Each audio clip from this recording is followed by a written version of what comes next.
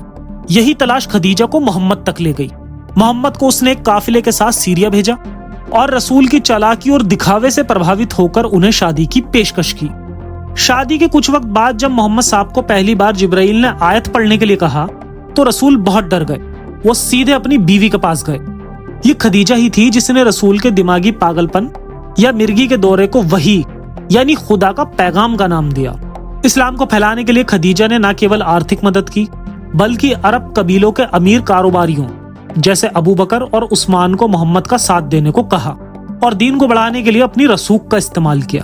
ابن کثیر کے مطابق جب رسول ہیرا پہاڑ کی گفا میں ایکانت میں رہنے کے لیے جاتے تو خدیجہ اس بات کا خیال رکھتی کہ وہ اپنے ساتھ کچھ کھانے کا سامان اور پانی لے کر جائیں۔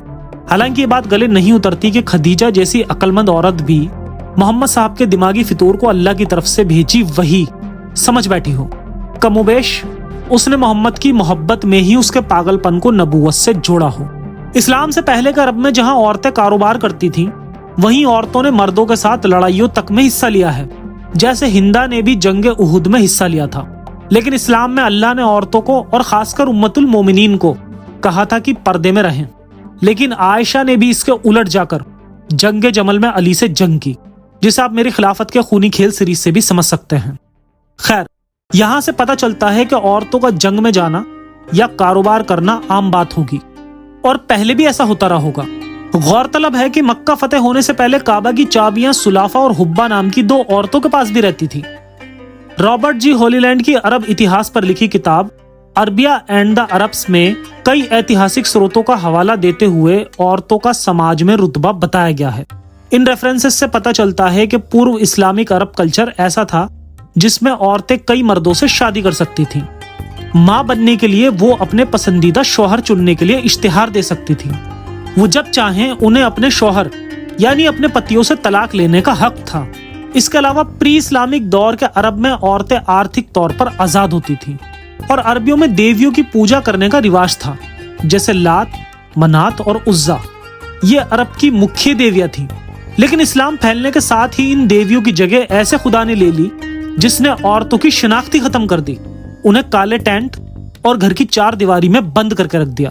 اس میں یہ بات بھی جاننے لائق ہے کہ پری اسلامی دور میں اپر کلاس کی کچھ عورتیں ندیدتم مطلب عالم تک بنی، جبکہ اسلام میں کوئی عورت آج امامت بھی نہیں کر سکتی۔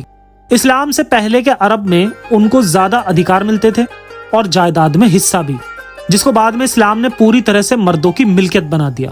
اس کے علاوہ عرب میں رسوخدار عورتیں پردہ کرتی تھیں، جبکہ نچلے طبقے کی عورتوں کو ایسا کرنا ضروری نہیں تھا۔ لیکن خود کو رسول چننے کے بعد محمد صاحب نے عمر کے کہنے پر ایک کالا تمبو سبھی عورتوں کے لیے لازمی کر دیا۔ اس کے ساتھ ہی یہ غور طلب ہے کہ اسلام میں آج عورتوں کی آدھی گواہی مانی جاتی ہے۔ مثلاً شریعت میں اگر کسی عورت کا ریپ ہو جاتا ہے تو اسے شہر قاضی کے سامنے 4 لوگوں کو پیش کرنا ہوگا، اور اگر 4 عورتیں گواہ ہیں تو ان کو 2 لوگوں کی گواہی مانا جائے گا، اور اس کنڈیشن میں 7 عورتوں کی گواہی ہونے کے بعد بھی اس عورت کو جھوٹا مانا جائے گا۔ پاکستان کے ایک شاعر نے بہت خوبصورتی سے اسلام میں عورتوں کی ضلالت کو 2 لائنوں میں سمیٹ دیا ہے۔ خدیجہ پوری گواہی تھی جس نبوت کی، اس نے ہی آدھی گواہی کا حق دیا اس کو۔ مذہب بدلنے کی آزادی۔ دین آنے سے پہلے عرب میں لوگ بہودیو وادی ہوتے تھے، یعنی کئی خداؤں کو پوجنے والے جو اپنی آستھا سے خدا کو مانتے تھے۔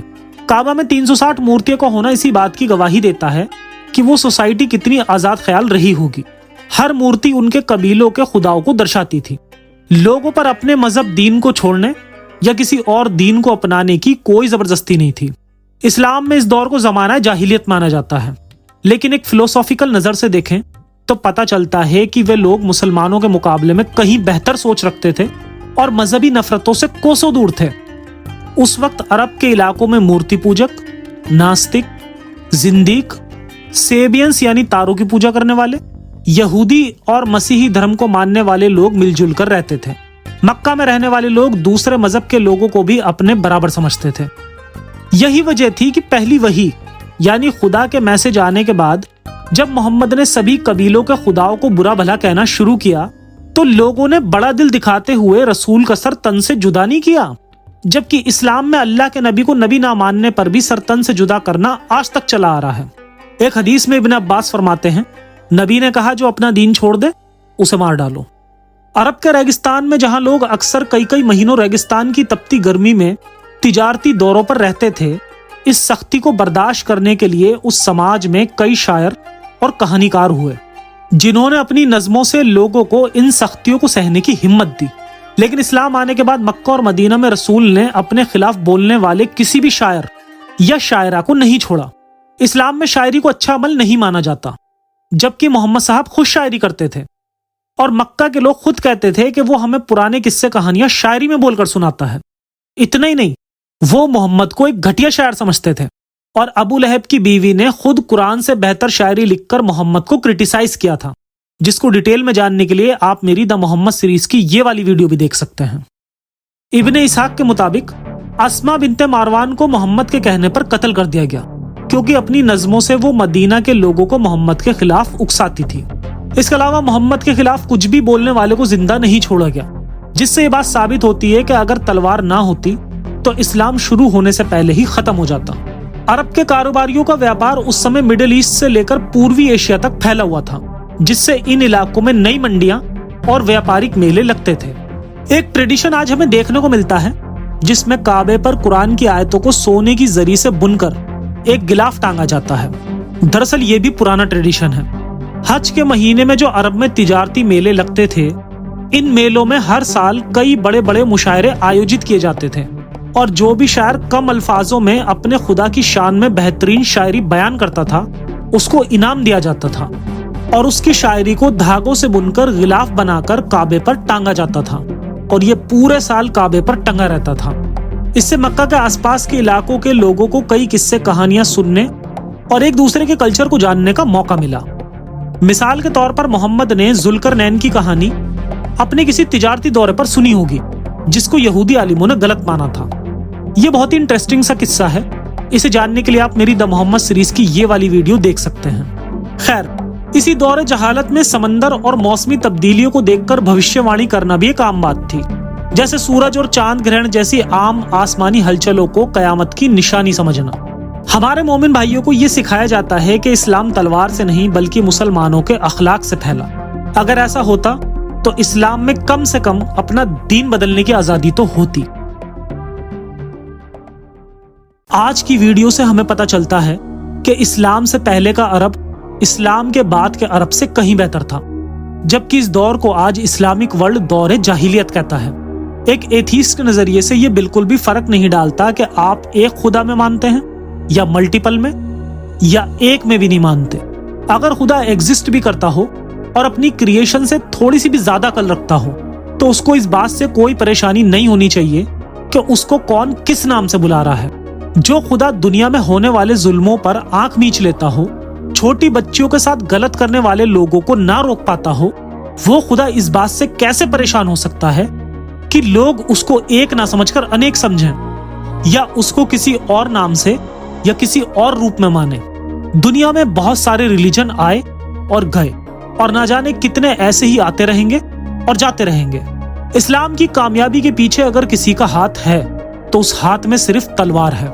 اب تک دنیا میں جتنے بھی خدا کے رسول آئے ہیں، سب نے انسان کو یا تو صحیح راستہ دکھایا ہے یا کہیں کم سے کم دوسرے لوگوں سے نفرت کرنا نہیں سکھایا، جبکہ اسلام ایک ماتر ایسا دین ہے جس میں غیر مسلموں سے نفرت، یہاں تک کہ ایمان نہ لانے والے اپنے گھر والوں رشتہ داروں سے بھی دوستی نہ رکھنے کا شیطانی پاٹھ پڑھایا جاتا ہے۔